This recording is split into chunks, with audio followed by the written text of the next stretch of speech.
Hello everyone, my name is Mandilynn. I'm the author of the young adult novel Essence and historical fantasy novel I Am Mercy, and today we are talking about the Avengers Infinity War, specifically why it was very well told and how you can apply that to your writing. So before I go any farther, I just want to say this is going to be full of spoilers because I can't talk about this movie without talking about spoilers. So if you haven't seen the movie yet, please look away now and come back later because I think this will be worth it to you.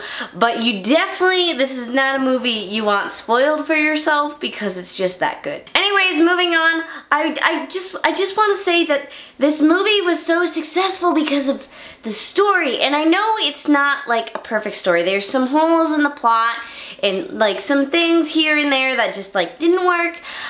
Today, I'm not going to talk about those things because one, I don't care.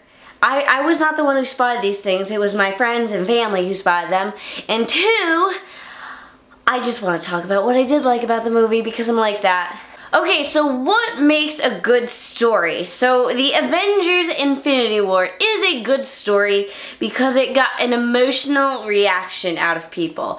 Whenever I say like things about writing, how to make a good book, how to make like a gripping book that people will love and be addicted to, I always say you have to figure out a few things. You have to ask yourself, what is your character's worst fear? And once you figure that out, you gotta make it come true somehow, some way.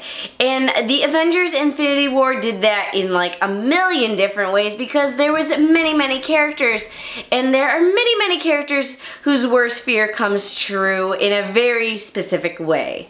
Now of course, the end of half of the world's life is, you know, a worse fear, but I'm talking about the fear that is associated to a specific character. So first example we have is Peter and Gamora. So they are a little bit of a thing, and of course Peter's worst fear is to lose Gamora. So when Gamora comes up to Peter and says, if Thanos gets a hold of me, you have to kill me, he doesn't want to say yes, but he says yes because he loves her and that's what she wants, and you know, doesn't want the world to end.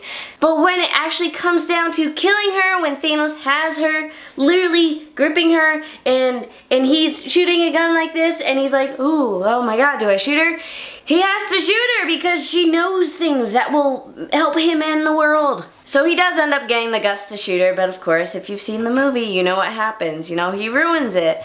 Which brings me to my second example, again with Gamora, but this time with Thanos. Thanos is fatherly to Gamora even though she hates him. But when it comes to the Soul Stone, he has to throw Gamora off a cliff. And he cries, we see tears from him.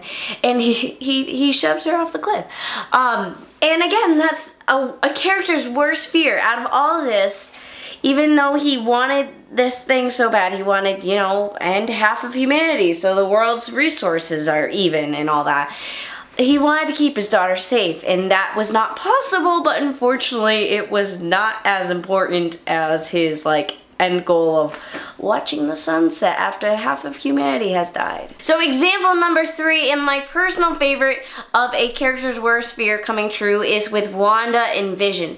So we see Wanda and Vision in this cute little relationship, and of course Vision has the little gem in the center of his forehead, and they say, we don't have to kill Vision, we can just remove it. Great. They didn't have time for that. So then it just comes down to Wanda and Vision in the middle of a fight scene, and there's nothing else they can do. If they don't destroy the stone, then Thanos gets it, and it's just bad. It's bad all around. So Vision, it's a very emotional moment when he's like, you shouldn't have to be the one to do this, but you have to do this. And she's crying as she's using her powers to kill him and destroy the gem.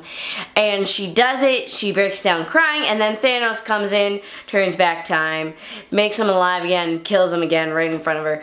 And it's just, these are just examples of a character's worst fear coming true. And that is how you write a good story. You take these worst fears and you just shove them in the character's face and make them deal with it. And then another great element of this whole movie was the comedy aspect. We love Marvel for their stupid little comedic lines, and there were just so many one-liners that were just gold, and I just want to watch the movie over and over just for that reason. And honestly, in a movie that ends as darkly as this one, you kind of need those comedic effects to kind of loosen you up a little bit and make people not hate the movie, because I know there's a lot of people who are very upset at the ending. And then of course there's the element of interaction with the audience. Now I don't mean the movie is talking to the audience like in Deadpool. No, I mean people are watching the movie and they're going, "What?" That shock value is what causes people to react. They get an emotional reaction, which is good. As much as it may annoy you as the audience, it is just a pat on the back to a writer, because it means that you were so emotionally involved with the story that you threw yourself into it, and when something happened that you didn't like, you got really upset. And I had this many times, but my personal ouchie moments, I shall call them, were when Iron Man got stabbed. He's my favorite, so I was very upset. And second, when Spider-Man died, I was a mess because I don't know, he's just Peter, he's just young. He just went there to, you know, help out, and then he ends up in this situation and he hugs Iron Man and says, I don't want to go. I'm not ready yet. I'm not ready to go yet. And that broke my heart. All the scenes in the movie, that broke my heart. But at the end of the day, it is the shock value that does it for people. The shock value is what made the movie such a good movie. So if you want your own novel, your own story to be amazing and get the type of reaction like it did out of people for Avengers Infinity War, then you're gonna want to give that shock value. And how do you give that shock value? You do the things I said earlier with making your character face their worst fears. And you be bold. Don't be afraid to kill characters. That's how you get the shock value. Any author or writer or movie person that kills off a main character, you know, sometimes it works, sometimes it doesn't, but honestly, it's a very bold move, and I usually commend you for that. Anyways, that's it for today's video. Let me know what you thought of Avengers Infinity War down below, and if you observed anything else that might inspire you for your own writing. If you'd like to conquer writer's block, be sure to download my mini guide down below. If you sign up for my newsletter, you will get the mini guide emailed to you. Anyways, that's it for today's video. Be sure to give this video a thumbs up, comment down below, and subscribe.